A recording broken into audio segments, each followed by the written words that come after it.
안녕하세요. 살다 보면 이런 일 저런 일 겪는다지만 이번 이혼으로 제가 겪은 일이 어찌나 기가 찬지 사연을 보내게 됐습니다. 사실 저는 남편과 만나기 전에는 남자와 한 번도 사귀어보지 못한 모태솔로였습니다. 혼자서 뭐든 할 수 있다는 장녀 특유의 책임감과 든든함이 이상하게도 남자를 사귀지 못하도록 막는 느낌이었습니다. 그러나 남편이 저희 회사에 입사하면서 저에게도 복날이 찾아왔다고 생각했어요. 제가 연상에다가 남편보다 직급이 높았기 때문에 처음에는 남자로 느껴지지 않았습니다. 그렇지만 저에게 열정적인 남편과 끊임없이 구애하는 그 모습에 반해 결혼을 결심했어요. 연애 시에도 금전 부담은 제가 더 많이 했지만 제가 더 많이 벌고 있으니 괜찮다고 생각하기도 했고요. 지금 생각해보면 결혼을 준비할 때부터 위험한 요소는 많았습니다. 신혼집은 제가 가진 전셋집인데 예단 예밀 모두 안 하기로 하고 들어간 거였거든요. 그런 불합리한 조건을 모두 허용할 만큼 저는 남편을 무척 좋아했습니다. 그렇지만 그만큼 사랑했는데 이혼을 하게 된 이유요?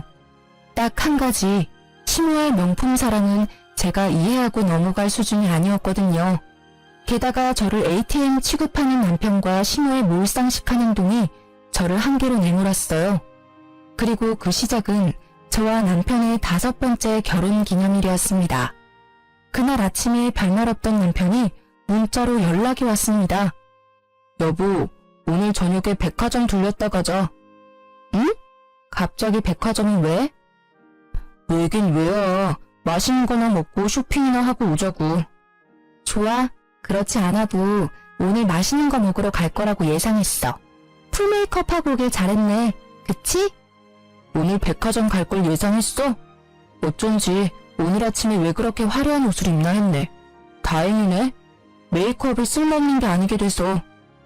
오랜만에 외식을 하는 것이기도 하고 특별한 날이었기에 좋은 시간을 보내게 해줄 거라는 설렘을 안고 함께 퇴근해 백화점으로 향했습니다. 사실 아침에 아무 말 없어서 조금 시무룩한 상태였거든요. 설마 결혼기념일을 잊었을까? 서프라이즈가 있지 않을까 하는 생각들을 했으니까요. 이렇게 퇴근 시간 맞춰 외식 이야기를 해주니 그렇게 기분이 좋을 수 없더라고요. 그런데 차를 세우고 올라간 백화점 1층 에스컬레이터 앞에 시어머니께서 떡하니 서 계시더군요. 어머 어머님, 여기는 어쩐 일로 오셨어요? 여기 왜 오긴, 우리 효자 아들이 불러서 왔지. 자기가 오는 어머님 오시라고 했어? 어머니 요즘 입을 옷이 없다고 해서 하나 사드리려고 불렀지. 어머님은? 이것 때문에 자기한테 백화점 오자고 한 거야. 좋잖아. 옷 사드리고 여기서 식사하고 가면 딱 되겠네. 안 그래? 저는 어이가 없었지만 심호 앞이라 꾹 참았습니다. 저와의 결혼기념일은 까맣게 잊고 있더군요. 남편은 기념일을 자주 잊어버리는 스타일이라 이번에도 그런 거라 생각하고 넘기려고 했어요. 그런데 어머님과 함께 고가의 브랜드점에서 옷을 고르더군요. 어차피 남편이 낼 거라 생각하고 가만히 보고만 있던 제 폰으로 문자가 도착했습니다. 무려 250만 원을 결제했다는 은행의 구매 확인 문자였어요. 저는 당장 이야기는 하지 못하고 꾹 참고 집에 도착하자마자 남편에게 따졌습니다. 당신 정신이 있어? 어머님한테 어떻게 그런 큰 금액의 옷을 사드릴 수가 있어? 그것도 우리 생활비 통장으로. 그 안에 있던 돈 우리 전세계약 연장 때 쓸 돈인 건 알고 있지? 전세계약 아직 시간 좀 남았잖아. 자기가 돈 잘 버는데 무슨 걱정이야? 금방 채워넣으면 되지. 그리고 당신 능력이면 가능하잖아. 걱정하지 마. 그래도 너무 큰 돈이야. 게다가 저번 달에 어버이날에도 용돈 많이 드렸잖아. 그 돈으로 옷 사시면 되는데 어째서 또 당신이 사드린 거야? 그럴 때 쓰라고 용돈 드린 거잖아. 용돈이랑 이번에 나간 옷 금액이면 벌써 돈 500이야. 그 돈은 다른 데 쓰신 모양이더라고.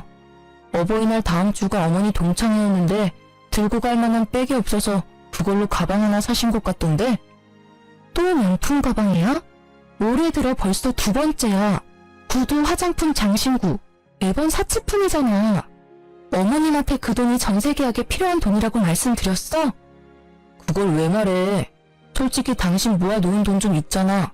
그걸로 전세 계약 연장 때 쓰면 되지. 내가 자기 월급을 빤히 아는데 설마 돈 없다고 하지는 않겠지? 그걸 자기가 다 뺏었으니까 그렇지. 그리고 내가 돈만 벌어다 주는 사람이야? 게다가 잘 벌고 잘 모으면 뭐해? 매번 이렇게 상의 없이 돈을 가져가는데 어떻게 돈을 모으냐고. 시어머니에게 용돈 겸 드리는 게 그렇게 아까워? 지금 돈 좀 많이 번다고 유세야? 우리 집이 당신네보다 못 산다고 지금 유난 떠는 거냐고. 시부모님이 어려우면 달라고 할 수도 있지. 꼭 그런 식으로 생색을 내야겠어? 생색이라니 누가 그랬다고 그래. 그런 말이 아니잖아. 우리는 지금 돈을 모아야 하는데 계속 돈을 빼서 시댁에 드리는 자기한테 좀 자중하라고 한 이야기야. 언제나 내가 모으고 당신이 가져가고 이런 식이면 밑 빠진 독에 물 붓는 거랑 뭐가 달라? 그게 생색이야. 돈 좀 잘 번다고 시댁 무시하고 남편 무시하고. 당신도 어차피 돈만 잘 버는 사람이잖아. 당신이 우리 식구들을 아래로 보고 있다는 거 다 알아. 시어머니한테 드리는 돈이 아깝다고 생각하는 것 자체가 우리 가족을 무시하는 거랑 다름없다고. 정말 그렇게 생각해? 지금 생활비의 절반 넘게 시댁으로 들어가. 내가 언제 친정에 돈 그만큼 준 적 있어? 내가 자기를 무시하는 게 아니라 자기가 날 무시하는 거지. 필요하면 친정에도 똑같이 돈 나눌까? 나눠. 대신 네 돈으로 돈 들여. 난 한 푼도 못 줘. 친정집에 들어가는 돈이 아까워서가 아니라 네가 하는 짓이 쪼잔하고 치사해서 안 줄 거야. 난 내 돈으로 효도하는 건 당연하다고 생각해. 그럼 너도 네 돈으로 효도해. 나는 앞으로 생활비는 내 카드로 쓸게. 대신 당신은 생활비 통장에 꼬박꼬박 생활비 넣어놔. 그리고 당신한테 준 내 명의로 된 카드도 없애버릴 거니까 알아서 해. 아, 뭐? 갑자기 카드는 왜 없애? 당신이 변화하는 모습 보일 때까지는 안 만들어줄 거야. 앞으로 시댁에 돈 갖다 드리면 나중에 나도 똑같은 금액 친정 어머니께 드릴 거야. 물론 내 월급에서. 시댁에 드릴 돈은 이제부터 자기가 알아서 마련해. 카드를 없애겠다는 제 협박이 통했는지 자기 돈으로 효도하기는 싫었는지 시모께에 더 이상 돈을 쓰지 않더군요. 그러나 복병은 따로 있었습니다. 생신을 맞이한 시어머님의 생신 축하 자리에서 있었던 일입니다. 저는 그날 어머님이 좋아하시는 명품 스카프를 준비하고 코스 요리전까지 예약해놓은 상태였습니다. 그러나 막상 시모께서는 명품 선물을 받으시고는 심드렁한 목소리로 말했습니다. 이번 생일에는 크루즈 여행을 가고 싶은데 가능하겠지? 네? 무슨 말씀이신지. 이번 생일 말이야. 우리 개원들이 크루즈 여행을 간다지 뭐니. 나만 빠질 수도 없잖아. 당신 또 그 소리야? 내가 안 된다고 했는데 왜 애들한테 그 얘기를 꺼내? 아니, 돈 잘 버는 며느리가 있는데 그 정도도 못한다 그러면 남들 욕해요. 게다가 나 혼자 가는 거라 돈도 얼마 안 드는데 왜 당신이 가라 마라 난리예요? 돈 1,000만 원이 얼마 안 들어? 그리고 가려면 당신 돈으로 가지 왜 애들한테 손을 벌려? 내가 무슨 돈이 있어요? 며느리가 뭐라고 했는지 아들놈도 용돈이라고는 한 푼도 안 주는데. 지금껏 며느리가 자기 손으로 돈 준 거 본 적 있어요? 내가 뭐라도 사달라고 해야 겨우 사줬다고요. 당신이 졸라서 받았으면 그걸로 된 거지. 시어머니가 돼가지고는 만날 때마다 돈. 당신은 대체 어른이 돼가지고 언제쯤 제정신 차릴 건데? 아우, 답답해. 예, 며느라가, 네가 대답해봐. 내가 요구하는 게 너무하다고 생각하니? 다른 사람들은 며느리 사위가 비용 부담한다는데 내가 그 친구들 틈에서 못 간다 그러면 너랑 네 남편은 뭐가 되니? 시모여행 하나 안 보내준 나쁜 며느리 아들밖에 더 돼? 시부모님이 싸우시는 걸 보는 것도 곤혹스러웠지만 그렇다고 1,000만 원이라는 금액을 선뜻 드릴 수도 없는 노릇이었습니다. 어머님, 죄송한데 저희도 금액이 너무 커서 당장 마련할 수는 없을 것 같아요. 저는 최대한 간곡히 돌려 말했습니다. 남편은 아무 말 없이 밥만 먹고 있으니 누군가는 대답을 해야 했어요. 그래서 못 해주겠다는 거니? 듣는 것도 서러운데 며느리 눈치까지 봐가면서 살아야 해.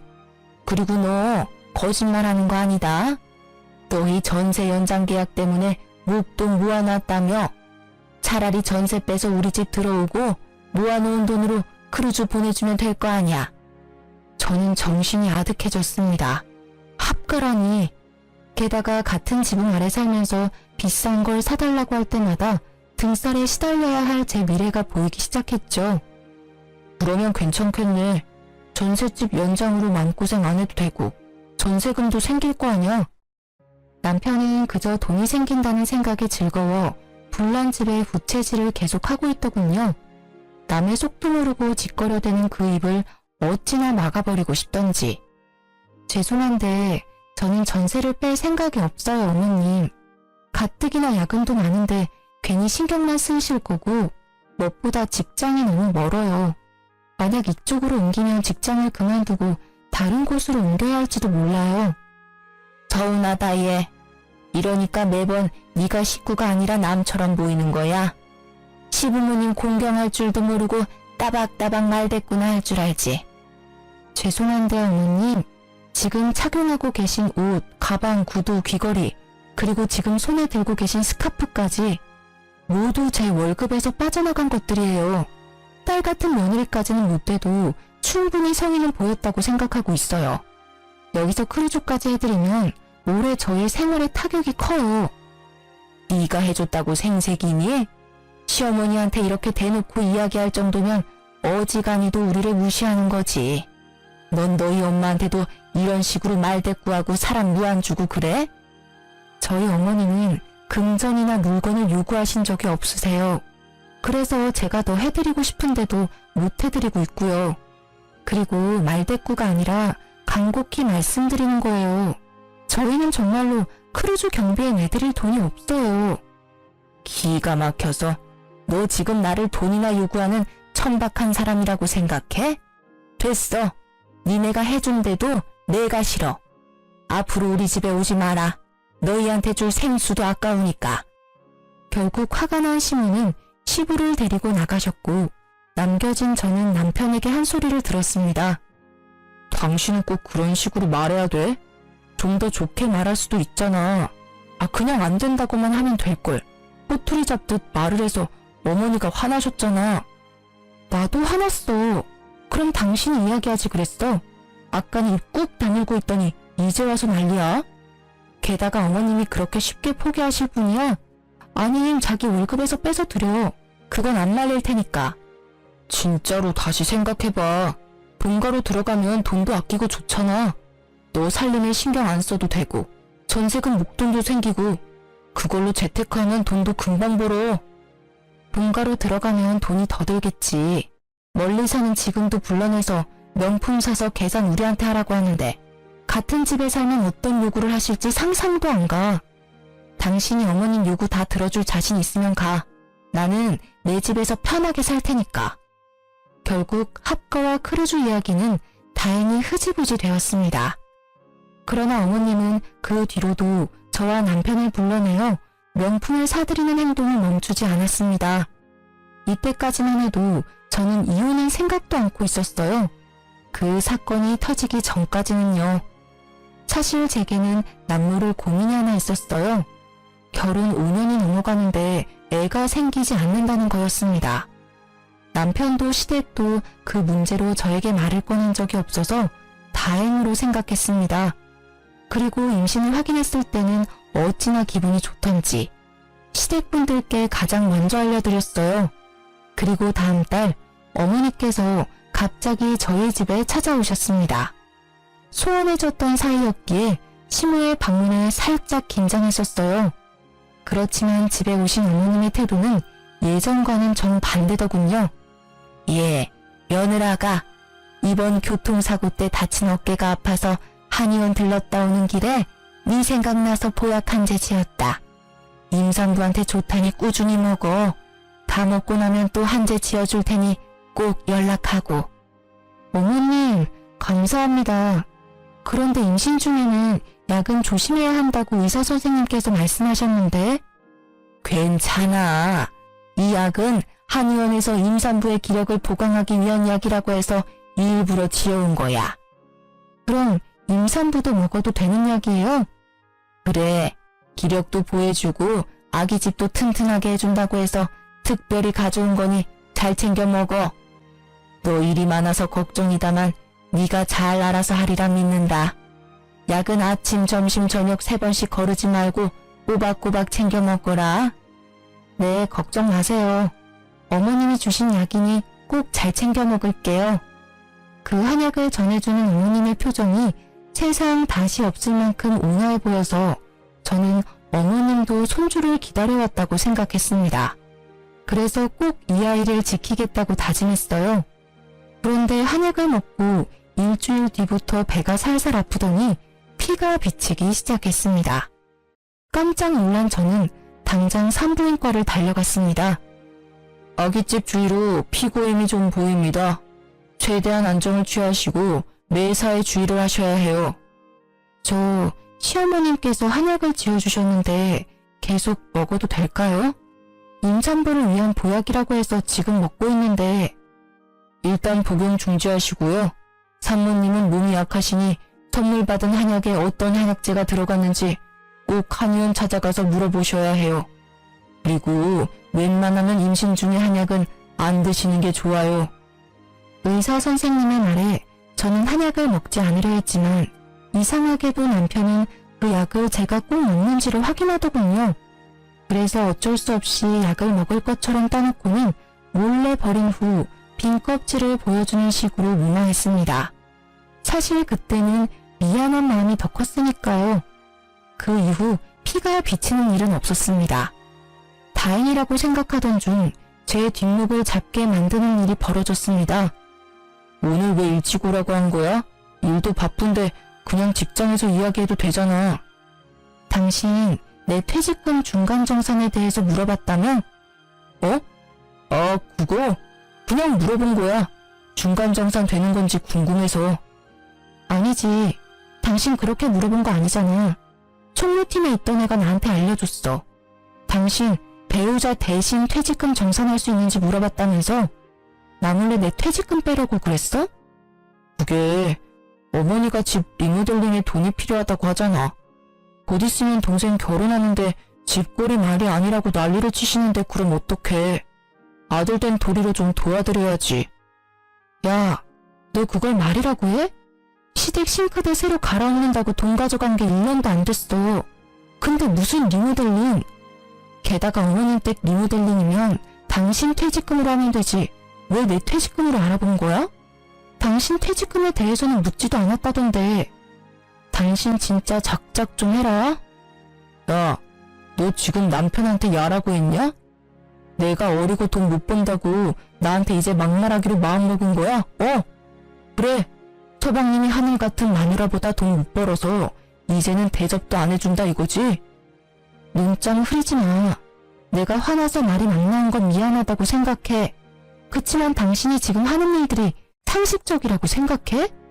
시댁 돈 드리는 거 며느리로서 당연하다고 생각은 하는데 이건 도가 지나치잖아. 그리고 당신 잊었어? 전세 계약 연장 곧 다음 달이라고. 그래서 뭐 어쩌라고. 당신이 이제까지 다 알아서 했으니 이번에도 알아서 하면 되잖아. 나 같은 돈 못 버는 남편한테 무슨 손을 벌리겠어. 안 그래? 남편이 돈 없는 거 티내기 싫어서 당신 퇴직금 한번 알아본 거 가지고 이렇게 사람을 무시하고 멸시하고. 당신이 우리를 이렇게 생각하는 거 처음부터 다 티났어. 그 시선이 싫어서 어머니가 계속 명품을 요구하시는 거라고. 알아? 내가 당신 무시했으면 당신 애를 왜 가져?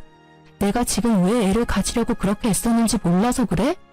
솔직한 말로 당신은 애 가지는 것도 별로 좋아하지 않았잖아. 나만 매번 발 동동 굴리며 원했었지. 그리고 임신한 마누라를 앞에 두고 퇴직금 꺼내서 시댁 줄 생각은 어떻게 해? 앞으로 태어날 애한테 더 신경 쓰는 게 당연한 거 아니야? 애도 가족이지만 우리 어머니도 가족이잖아. 너도 생각하는 수준이 딱. 아휴, 됐다. 됐어, 말을 말자. 또 뭐라고 하면 임신한 여자한테 해도 될 소리 안 될 소리 하면서 잔소리 할 거니까 그냥 여기서 그만해. 기가 차서 진짜 그렇게 생각했니? 나와 내 아이가 당신한테 그 정도밖에 안 되는 게 정말 놀라울 정도야. 태교에 전념해도 모자랄 시간에 당신하고 신랑이 하는 것도 지친다. 지금 경고하는데 내 퇴직금 건드리지 마. 어차피 총무팀의 이야기해놔서 건드리지도 못하겠지만 내가 모아놓은 돈 가져갈 생각 꿈에도 하지 마. 그렇게 으름장을 놓고는 저는 시모께서 지어주신 한약을 들고 친정으로 갔습니다. 한약을 가져가지 않자 남편이 왜 안 가져가냐고 난리쳐서 들고 온 거였어요. 그 모습에 그래도 내 몸 생각해주는 건 남편밖에 없다고 생각했어요. 물론 그 약이 제 몸에 맞지 않아서 먹지 않는다는 말은 하지 않았어요. 친정에 가니 오랜만에 외삼촌께서 와 계셨습니다. 외삼촌은 한의사로 일하고 계시는데 이참에 한약이 제 체질과 왜 안 맞는지 물어보려고 시모께 받은 한약을 보여드렸어요. 박스 뒷면에 적힌 성분들을 꼼꼼히 살펴본 외삼촌이 묻은 얼굴로 물어봤죠. 이거 네가 먹을 수 있는 한약이 아닌 것 같은데? 누구한테 받았니? 근데 분명히 어머님이 저한테 맞는 약을 지어오셨다고 하셨는데요. 그렇게 말씀하셨다고? 그럴 리가 없는데. 내가 지은 게 아니니 가타부타 말은 못하겠지만 혹시 모르니 꼭 이거 지어준 한의원 가서 물어보고 먹어. 한약이든 양약이든 잘못 먹으면 큰일 나. 임산부가 입에 대는 건 뭐든 조심해서 나쁠 거 없으니까. 덜컥 겁이 난 저는 약이 들어있던 상자에 적혀있던 한의원 상호와 전화번호를 보고 전화를 했습니다. 직접 와야 한다는 이야기에 저는 한약을 들고 한의원으로 갔습니다. 선생님, 저기 이 한약 성분을 알아보려고 왔는데요. 저희 한의원 한약이 맞네요. 혹시 언제 오셨나요? 제가 지은 게 아니라 저희 어머니께서 지어서 저 먹으라고 주셨어요. 어떤 성분인지만 알면 되는데. 한번 볼게요. 아, 그건 교통사고 환자분들 어혈 뺄 때 쓰는 약재예요. 네? 임산부들이 먹는 약이 아니고요? 네네, 이건 아니고요. 임산부들에게 처방하는 약재는 따로 있어요. 이 한약은 어혈을 제거해서 뭉쳐있는 피를 순환이 잘 되도록 만들어준다는 뜻이라서 자궁이나 임산부에게 맞는 한약재는 따로 있어요. 지을 때 미리 말씀드렸는데요. 진짜로 이걸 저희 어머니가 처방 받아가신 건가요? 네, 이날 아드님이랑 같이 오셨더라고요. 아드님이 효자이신가 봐요. 같이 오셔서 설명도 같이 듣고 계산도 하시던데요. 저는 분노와 배신감으로 치를 떨며 집으로 돌아왔습니다. 제 몸 상태에 전혀 맞지 않는 한약을 주신 시모와 그에 동조했을 남편. 저는 이해가 되지 않는 마음에 남편에게 물어보기로 했습니다. 뭐라도 말해줄 거라는 생각으로 남편의 퇴근 시간을 기다렸습니다. 뭐야, 왜 불도 안 켜놓고 집안에 귀신처럼 앉아있어? 당신 이 한약 뭔지 알고 나한테 먹였지? 무슨 소리야. 그거 우리 엄마가 사다 주신 보약이잖아. 보약? 시침이 뗄래? 나 이 한의원 갔다 왔어. 무슨 약인지 다 듣고 왔다고. 나는 몰라. 엄마가 가서 처방받아온 약이라서. 그래서 무슨 약인데? 당신은 몰라? 말이 되는 소리를 해. 한의원에서 당신이 어머님이랑 같이 와서 설명 다 듣고 계산까지 해주고 갔다고 친절히 알려주던데 그래도 모른다? 대단하네. 어떻게 그런 말도 안 되는 짓을 저질러? 아니, 나는 진짜로 말렸어. 그런데 엄마가 그래도 따지고 보면 다 당신 좋으라고 한 일이야. 봐, 당신이 임신, 출산, 육아휴직이라도 들어가면 경력도 단절될 수도 있고 또 육아휴직 후에 복귀도 못할 수 있잖아. 그런 걱정하는 마음에 어머니가 그렇게 하자고 한 거야. 그게 어떻게 나를 위한 거야. 말이 되는 소리를 좀 해. 이해가 하나도 안 돼. 내가 못 벌면 당신이 벌면 되잖아. 우리 아이야. 어렵게 가진 아이라고. 그런데 그런 아이를 이렇게 쉽게. 정상이니? 나는 당신만큼 돈 많이 못 벌잖아. 게다가 직급도 당신보다 낮고. 여러모로 나보다는 자기가 일을 해야 생활이 돌아가니까 그래서 그런 거지. 정말로 다른 의도 같은 건 없어. 맹세할 수 있어. 다른 의도? 다른 의도라는 건 빨대 꽂을 사람 없어지는 걸 걱정하는 마음이라는 거겠지? 그런 식으로 말한 건 아니잖아. 막말로 육아가 얼마나 힘들어. 게다가 살림하면서 일하고 육아를 병행하는 게 얼마나 힘든지 여러 사람들한테 들어서 알잖아. 어떻게 당신한테 그런 일을 시켜? 그걸 나한테 다 시킬 생각이었어? 소름 돋는다 진짜. 적어도 나한테 일을 시키고 싶으면 당신이 육아와 살림을 도맡아 한다고 그러지 그랬어. 그런 생각은 왜 못하는 거야? 아니, 그런 생각을 애초에 안 한 거겠지. 넌 편하게 돈이나 벌어다 줄 여자를 찾고 있었으니까. 아니야 여보, 진짜로 아니야. 전부 어머니가 생각해낸 거야. 따지려면 내가 아니라 어머니한테 따져. 자신이 궁지에 몰리자 시모를 소환하는 남편을 보니 웃기지도 않았습니다. 그렇게 하면 자신이 저지른 짓이 없던 일이 될 거라고 믿었던 걸까요? 참으로 좁쌀 같은 그 마음과 다른 사람을 탓하는 못된 신보에 그나마 남아있던 정이 뚝 떨어지는 것을 느꼈습니다. 진심으로 눈앞의 남자가 하찮다는 생각이 들었습니다. 이런 남자와 결혼까지 한 내가 잠깐 정신이 나갔었나 하는 생각까지 들 정도였으니까요. 다 필요 없고 지금 당장 어머님 불러내서 밖에서 밥 먹으러 가. 갑자기 왜? 하라면 해. 직장인 와이프 돈이나 밝히는 천하의 몹쓸 놈이라고 소문나기 전에. 제 으름장에 남편은 시모께 전화를 걸었고 시모가 오기로 한 고급 요리집에 남편도 함께 보냈습니다.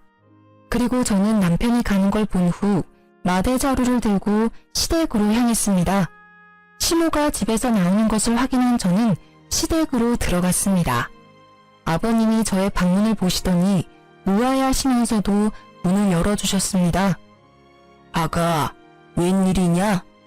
네 어머니 지금 집에 없는데? 괜찮아요 아버님. 어머님 안 계시는 동안 잠깐 제가 맡아야 할 것들이 있어서요.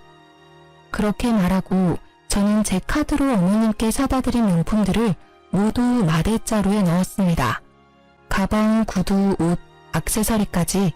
넣다 보니 그간 내 돈으로 사들인 것들이 엄청 많더군요. 눈에 보이는 것만 집었는데도 이미 1년치 연봉이더라고요. 저는 한참 더 집을 뒤져 시모의 명품 컬렉션을 모두 마대자루에 담았습니다. 그리고 남편에게 전화해서 시댁으로 어머님 모시고 오라고 했습니다.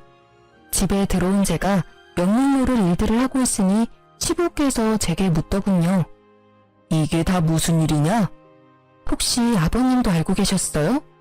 뭐를 말이냐? 산모가 먹으면 안 되는 한약을 일부러 어머님이 주셨어요. 교통사고 난 사람이 먹는 거라던데 한약 어머님 거 맞죠? 뭐?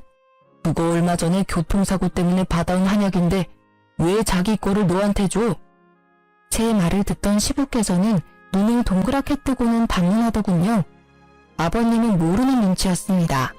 그게 다행이라고 해야 할지 불행이라고 해야 할지 알고 계셨다면 아버님 선에서 멈춰주셨을 텐데 말이죠. 네가 뭘 잘못 알고 있는 걸 깨다. 그 옆엔 내가 아무리 노망이 들어도 그런 짓을. 그런데 사실이었어요. 이미 남편한테 다 들었거든요. 남편은 어머님이 다 시키신 일이래요. 제가 도대체 무슨 나쁜 짓을 저질렀길래 저한테 이런 일을 하시는 걸까요? 세상 천지에 어떤 시어머니가 그런 망측한 짓을 해요? 소리를 지르며 오열하는 제 모습에 시아버님도 어찌할 바를 모르고 있었습니다. 설마 진짜 그런 일을 저질렀을 거라고 생각지도 못하는 모습이셨어요. 제가 뭔가 오해를 하고 계신다고 생각하시는 시부의 모습이 참으로 딱해 보였습니다. 그때 도어락 문이 열리고 두 사람이 들어왔습니다. 시모께서 들어오시자마자 마대자루에 담긴 본인의 명품들을 보고 난리가 나시더군요. 어머, 얘, 이게 다 뭐야? 왜 집안 물건을 왜 꺼낸 거니? 게다가 이 귀한 것들을 왜 구겨서 자루에 넣은 거야? 세상에, 우리 애기들 몸에 스크래치 생기잖아. 분위기 파악 못하고 귀한 명품 애기들 상처 생길까 전전긍긍하는 시모를 보니 방황하던 마음에 확신이 섰습니다. 아, 이 집 구석은 안 되겠구나. 이혼이 답이구나 하고요.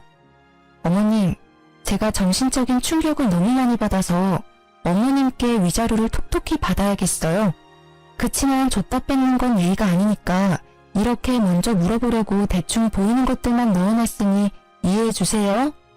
뭐? 미쳤어? 시애미한테 정신적인 충격? 위자료? 난 네가 무슨 말을 하는지 하나도 모르겠다 얘. 저는 한약을 시모 앞에 툭 하고 던졌습니다. 모르세요? 이 한약이 어떤 한약인지 제가 알았는데도요. 한약? 아이, 그건... 제가 이 한약 지으신 한의원 가서 직접 물어봤다고 해도 모른 척 하실 건가요? 예, 네가 오해하는 거야. 나는 다 널 위해서 그런 거야. 애 키우면서 일하는 게 얼마나 힘든지 알잖아. 솔직히 우리는 손주 같은 건 크게 관심 없고 네 건강이 최고라서 그랬어. 그게 잘못이라면 잘못이겠지. 그래도 나는 잘못했다는 생각은 안 해. 다 널 위해서라니까. 그러세요? 그런데 어쩌죠? 저는 이미 알고 있는데요. 그 한약 저한테 주신 진짜 이유. 제 돈 때문이잖아요. 제가 벌어다 줄 돈이요. 어머님이 그토록 사랑하는 명품 사줄 제 돈 말이에요. 그것 때문에 이런 짓을 저지른 거잖아요, 둘이서. 누가 그런 말을 해? 절대로 아니야. 나는 그런 적 없다. 그것보다 날 못된 심으로 몰아가려는 네 행동이 더 나쁘다고 생각하지 않니? 듣고 있던 시부께서 경악한 얼굴로 시무께 소리를 빽 지르셨습니다. 저도 언제나 점잖으신 시부의 그 모습에 깜짝 놀랐어요. 그만! 당신이 이번에는 무조건 잘못했어. 어떤 변명을 가져와도 당신이 한 짓은 용서받을 수 없는 짓이야. 옆에 내가 도대체 무슨 정신으로 사는 거야? 당신은 누구 편이야? 당신이 돈이나 잘 벌어왔으면 이런 일도 없지. 허구한 날 쥐꼬리 같은 월급으로 생색내던 게 누군데? 다 내 탓이라고? 당신 대신에 잘난 아들 덕 좀 보려는데 뭐가 잘못됐다고 이 난리들이야? 여태껏 그리 생각했어? 아휴, 내가 말을 말지. 내가 지난 40년 동안 이런 여자를 마누라라고 끼고 살았다니. 헛살았네 헛살았어. 내가 당신한테 해주고 싶은 말이야. 나야말로 더 잘난 남자 만나서 호강할 수 있었는데 당신 만나서 쪽박 찬 거잖아. 결국 시부모님께서 한바탕 하시고 시부께서는 자리를 벗어나셨습니다. 이 명품들을 중고로 팔아 제게 뜯어낸 돈이라도 돌려받을 생각이었습니다만 상상 이상으로 어머님의 명품 사랑이 대단하시더군요. 어머님, 이 명품들은 제가 다 가져가도 되죠? 임신한 며느리 선물로 이 명품들 주신다면 이번에 불미스러운 일은 없었던 일로 해드릴게요. 괜찮죠? 그게 무슨 소리야? 그거랑 이거는 다르지. 그건 이미 내 거야. 그리고 임신한 며느리 선물로 누가 명품을 줘? 그래요? 곤란하네요. 저는 지금 저와 제 아이가 받은 정신적 충격 때문에 꼭 피해 보상을 받고 싶거든요. 저는 마대자루를 움켜쥐고 남편에게 말했습니다. 그럼 당신이 돈 내놔. 내 돈으로 어머님께 사드린 이 명품들 몽땅 합친 금액으로. 그러면 이 명품은 어머니께 돌려드릴게. 무슨 헛소리야. 그걸 왜 내가 내? 게다가 이거 다 얼마나 하는지 알아? 그 큰 돈을 달라고? 당신이 선물한 건데 이제 와서 뭘 돌려주고 말고 하는 거야. 있지. 선물이란 건 사랑하고 존경하고 좋아하는 마음으로 드리는 거야. 그런데 그 마음이 배신당한 것도 모자라 이런 일까지 당했으니 그 마음이 몽땅 사라지는 것도 당연한 거 아니야? 그래. 당신까지 안 된다면 그냥 다 없애버릴게. 안 돼. 안 된다. 얘 그냥 돈 줘버려. 내 가방 망가뜨리면 용서 안 해. 절대로 가만두지 않을 거야. 고작 가방의 히스테릭한 모습으로 소리를 지르는 시모의 모습에 저는 냉소가 터져나오는 것을 막으며 말했습니다. 어머님께서는 아직까지 중요한 게 뭔지 모르시네요. 고작 명품 때문에 이러시면 곤란하죠. 어머님께서 망치려고 했던 건 사랑만 받아도 모자랄 정도로 귀하고 소중한 거예요. 제가 지금 기분이 너무 안 좋거든요. 수 틀리면 확 다 찢어버릴지도 몰라요. 예, 진정해라. 미안해. 내가 미안했다. 그래, 돈은 네 남편이 다 돌려줄 거야. 엄마, 무슨 소리 하는 거야? 나도 주고 싶은데 돈이 없어. 당신도 잘 알잖아, 내 사정. 코인 투자했다가 다 잃은 거. 돈 없으니까 알아서 해. 그래서 안 주겠다는 말이야? 안 주겠다는 게 아니라 지금 당장 돈이 없다는 거잖아. 돈 있으면 좋지. 근데 없잖아. 어쩌라는 거야? 아, 그러면 돈이 있으면 나한테 돈을 주겠다는 거야? 그래, 있으면 주지. 안 주려는 게 아니라 못 주는 거야, 없으니까. 그래? 그럼 됐네. 이건 시어머님 돌려드릴게. 당신은 나랑 같이 회사 가서 퇴직금 정산해. 당신 퇴직금 한 3천 있었나? 여기 명품들 가격의 절반 정도겠지만 중고인 걸 감안해서 그 정도로 봐줄게. 뭐? 그건 절대로 안 돼. 퇴직금을 가져가다니. 그거 내 전 재산이야. 난 당신하고 이혼할 거야. 당신과 이혼 소송을 하면 누구한테 더 유리할지 알고 있어? 나야. 당신은 유책 배우자니까.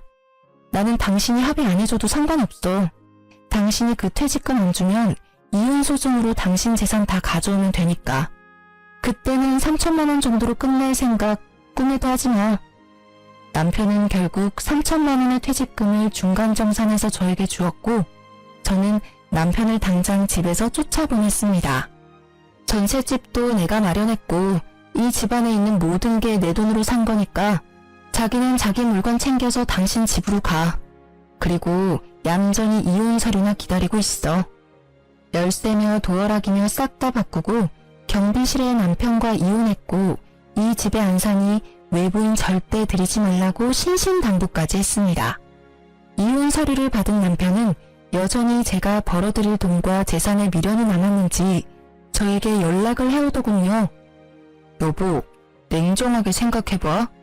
애를 낳았는데 아빠가 없으면 애가 얼마나 힘들겠어. 남자애면 아빠가 있어야 하고 여자애면 더더욱 아빠가 있어야 하잖아. 애들한테 아빠의 존재를 빼앗는 게 얼마나 나쁜 일인지 알고 있어? 그렇게 애 생각하는 남자가 그런 대단한 생각을 했어? 그래, 애가 태어나서 친아빠라는 놈이 돈 때문에 엄마에게 어떤 짓을 했는지 말해주면 애가 엄청 좋아하겠다, 그치? 어디서 약을 팔아? 그런 말에 속아 넘어갈 줄 알았어? 내가 하도 당한 게 많아서 당신 말이라면 믿고 싶지도 않아. 그러니까 2번 다시 이런 시덥잖은 이야기로 연락하지 마, 소름 끼치니까. 그 뒤로 전 남편의 연락은 없었습니다. 이혼 후 저는 바쁜 날을 보냈습니다. 혼자서 임신과 출산을 준비하는 것이 보통 일이 아니었지만 친정 식구들이 있어 다행히 잘 해결할 수 있었죠. 아기가 태어나고 첫 도래에 친정어머니가 수고했다며 아기 금부치 사준다며 백화점에 저를 데리고 갔어요. 전 남편이 자주 가던 백화점이라 가고 싶지 않았는데 그 나쁜 예감이 딱 드러나졌는지 하필 가방 매장 앞에서 시모를 만나게 됐습니다. 어머, 안녕하세요. 잘 지내셨어요? 그래. 애가 많이 컸구나. 네. 아빠가 없어도 무럭무럭 잘 커줘서 고마울 뿐이죠. 혹시 가방 사러 오셨어요? 예전에도 이 브랜드 좋아하셨잖아요. 그렇지. 그냥 보러 온 거야. 저도 오늘은 명품 가방 사러 왔거든요. 이상하게도 시모의 몸에 걸친 것들 중에 명품이라고는 하나도 없더군요. 그렇게나 애착하던 가방들도 다 어쨌는지 5만원짜리 가방을 들고 계셨습니다. 저는 멀뚱멀뚱 서 있는 시모를 무시하고 매장 안으로 들어갔습니다. 엄마, 애 봐주느라 고생하는데 내가 가방 사줄게. 예쁜 걸로 골라봐. 예, 무슨 가방을 사준다고 그래. 아니야, 나는 그런 거 없어도 괜찮아. 내가 사주고 싶어서 그래. 딸 벌어둔 돈도 많은데 이럴 때 안 쓰면 언제 써? 자, 이거 어때? 비싸서 그런지 엄청 예쁘다. 너무 비싸. 나는 작은 거면 돼. 네가 번 돈으로 왜 내가 호강을 해?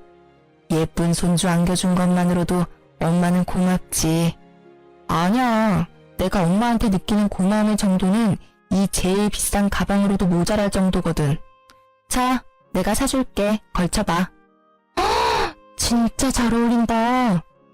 친정어머니의 만류에도 결국 제일 비싼 가방을 사는 절 보고 있는 시모 눈빛이 어찌나 애처로운지 웃음이 다 나더군요. 왜 구경만 하고 있으세요? 하나 구매하세요. 신상이라 예쁘게 잘 빠졌네요. 멀뚱히 저희만 바라보는 시모를 보며 저는 일부러 약 올리듯 말했습니다. 그리고 나오는 길에 주얼리 샵이 있길래 그곳도 들렀습니다. 애기 돌이라서 금목걸이랑 금팔찌를 해주고 싶어서요. 합쳐서 10돈 정도로 해서 찾아봐 주세요. 엄마, 무슨 10돈이나 해. 돈도 없으면서. 그냥 금반지 하나면 된다니까. 젖손주야. 얼마나 예쁜데 엄마가 그것도 못 해주겠어? 아, 저기 나왔다. 우리 손주 한번 걸쳐볼까요? 그렇게 친정어머니는 애기 몸에 팔찌며 목걸이, 반지까지 걸치게 하고는 예쁘다 하고 칭찬해줬습니다. 아기도 방긋방긋 웃으며 외할머니한테 세상 이쁜 미소를 보여주었어요. 당신이 외면한 손주, 몸에 주렁주렁 금 걸치고 외할머니께 사랑받으며 잘 있는 모습 한껏 보여주고 왔습니다. 우리를 바라보는 시모의 모습이 어찌나 처량하던지 동정심까지 돌아올 뻔했다니까요.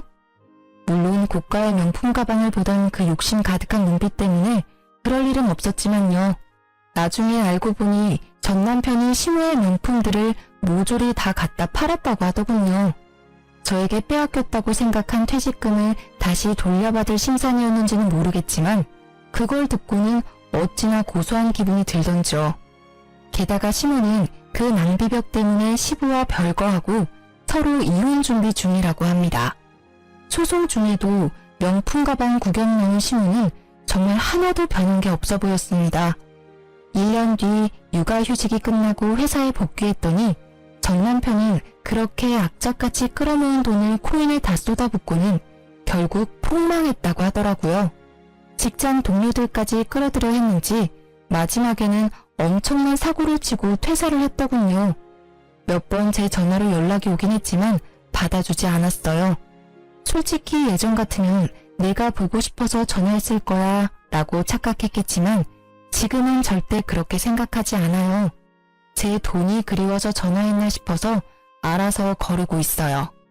이혼 후 3년이 지난 지금 저는 부모님과 함께 살며 애를 키우고 있어요. 그리고 조건이 더 좋은 직장에 스카웃이 돼서 이직까지 하고 좋은 사람과 교류 중입니다. 전 남편과 시모 때문에 임신 초기에 고생을 많이 했지만 지금은 사람 보는 눈을 키울 수 있는 따끔한 경험이었다고 좋게 생각해요. 아이가 잘못될 수도 있다는 생각이 저의 망설임을 없애주었어요. 뱃속의 아이를 위해서라도 열심히 살아야 한다고 생각해요. 엄마가 보는 눈이 없어 아이를 아빠 없이 키우게 됐으니 모자람 없이 키워주는 것이 제가 해야 할 일이겠죠. 나쁜 일들이 있었지만 그래도 저는 앞으로 잘 나아가고 있어요. 살면서 끊는 일이 이어나가는 일보다 더 중요할 때도 있다는 걸 깨달았어요. 제가 그랬듯 망설이는 모든 분들에게도 제 사연이 좋은 참고가 되었으면 해요. 마지막으로 제 사연에 귀 기울여 주셔서 감사합니다.